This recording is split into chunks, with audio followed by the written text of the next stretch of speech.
Hello, this is Douglas Film in the studio. Cold, cold, winter cold, bitter cold, joyous cold, numbing cold, cold, cold, that no jacket can keep out. Cold, cold, winter cold, bitter cold. Galina Shirkoff, is that you? That's one of my favorite poems. But it's not so cold here, only -3 or 27 degrees Fahrenheit. Today we're going to go and look at an old guitar, see if we can get it functional, make it useful again. So let's head into the workshop and see how it goes. Presto, here I am in the workshop. And this is a Laredo guitar I found in a junk shop for a few dollars. I am sure you all noticed it has no strings, and some of you probably noticed it's a dreadnought style. If we look more closely at the bridge, we see it is missing the saddle and the bridge pins. Moving up a bit, we see there may have once been a decal around the sound hole, and it is without a pick guard. Looking through the sound hole, the manufacturer's label is visible, indicating it was made in Indonesia by PT Samick and is model number LW015.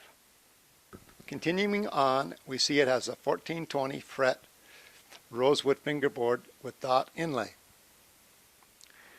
Looking closer, we see a lot of wear, especially on the first 3 frets. Next we come to the place for the missing nut. Finally we come to the 3 per side chrome tuners with the Laredo name at the end of the guitar.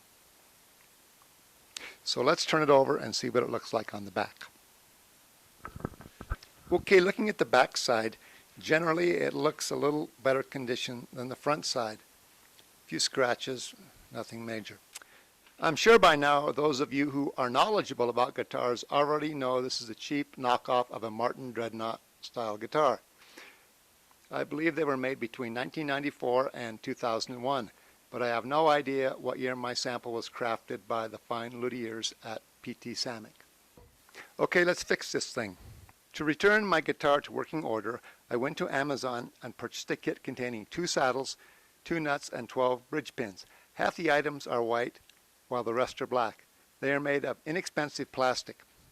Looking on eBay, one can find similar kits to what I bought, as well as more expensive kits with the parts made of bone. For my needs, these plastic parts should be fine. Focusing on the bridge, I need to put a saddle in the bridge. Problem: the slot for the saddle is too narrow for my bridge. Douglas Film solution: use a file to widen the slot.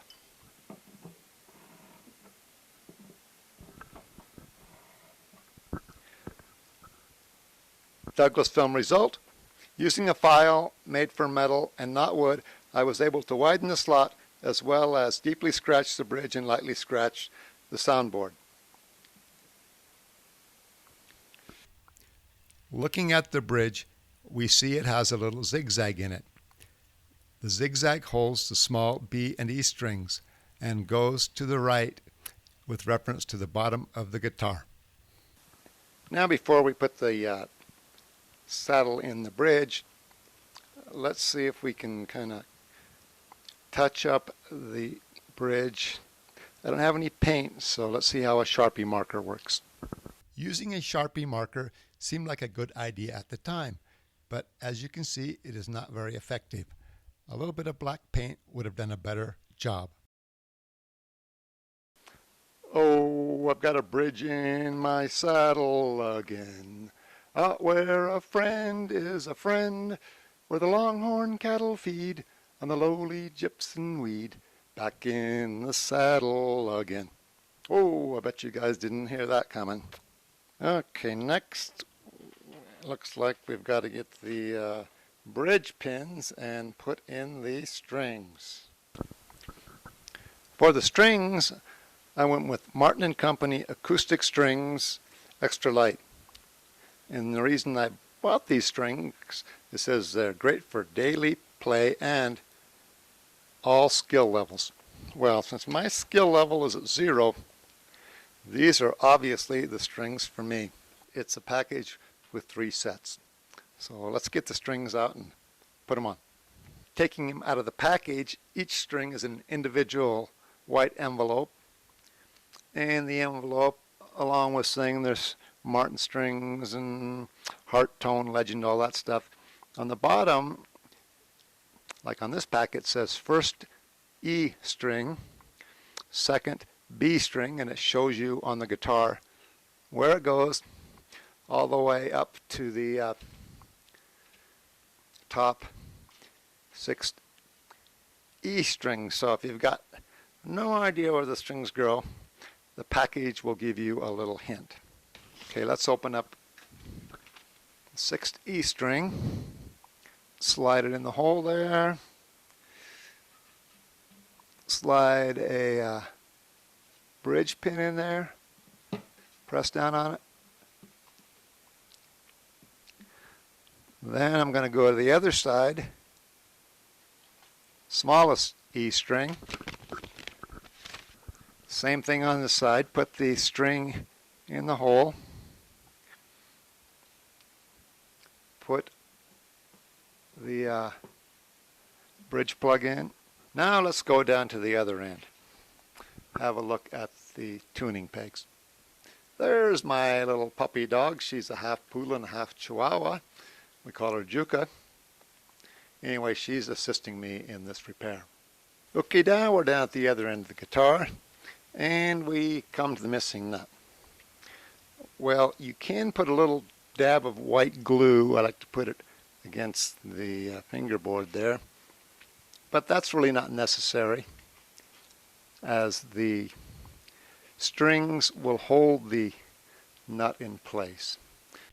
Attaching the strings to the tuning pegs involves doing the same thing 6 times. Starting with the large E string, put the string through the hole in the tuning peg, tighten it up. Go to the small E string, do the same thing. Repeat for all strings. Hopefully you can see that. Hopefully it's somewhat in focus. This is my tuner, a Seiko model ST 737 I've had for a while. But you don't need a tuner like I have, a separate tuner. You can get one for your cell phone, your tablet, your computer. Just go to your search engine and search for free guitar tuner, and you should find lots of them. The key thing is free. You shouldn't have to pay anything for it. So we've got the guitar, got the tuner on, strung a string. Some people use a plectrum. That's a word I learned in my one and only guitar lesson. Fancy word for guitar pick. I'm just going to use my fingers. So let's just strum this string here. And if you can see down there, it says it's the 6th string, the E string. Then it's got a little number there, which is deviation from perfect tuning. So basically you go down all the strings and you tune them, turning your tuning pegs. As my tuning pegs are a little iffy, how well it stays in tune is yet to be determined. So that's basically how you tune the guitar with a guitar tuner. Of course, there are some folks out there with perfect pitch. They can tune it by ear. And there's also the relative tuning system where you tune one string, then tune the others to that. But that's not something I'm going to go into at this time. Okay, after all that effort, I have a guitar that is functional now. Be it an inexpensive guitar, but it should be fine for my needs. So let's give it a try, see if it works.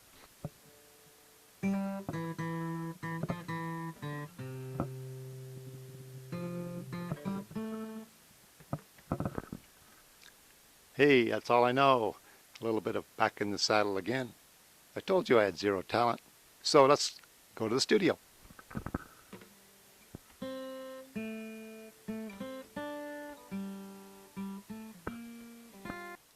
Okay, back in the studio. I don't know if you learned anything, but I learned a lot. Be careful with the file. And light, light, light. You never have enough light for a video. I have to work on that. This is Douglas Film. Until next time, cheerio.